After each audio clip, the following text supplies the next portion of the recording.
அன்றி நிச்சயமாக நான் அவர்களை வழிகெடுப்பேன். அவர்களுக்கு வீண் நம்பிக்கைகளை உண்டு பண்ணி பிசாசுகளுக்காக பிரார்த்தனை செய்து விடப்பட்ட ஆடு மாடுகளின் காதுகளை அறுத்து விடும்படியும் அவர்களை ஏவுவேன். அல்லாஹுவின் படைப்பினங்களின் கோலங்களை மாற்றும்படியாகவும் நிச்சயமாக நான் அவர்களை ஏவுவேன் என்று கூறினான்.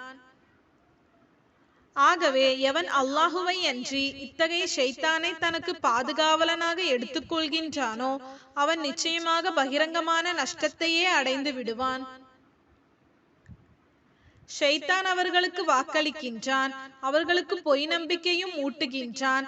எனினும் ஏமாற்றுவதற்கன்றி ஷைத்தான் அவர்களுக்கு வாக்களிப்பதில்லை. இத்தகையவர்கள் செல்லுமிடம் நரகம்தான். அவர்கள் அதிலிருந்து தப்ப யாதொரு வழியையும் காண மாட்டார்கள்.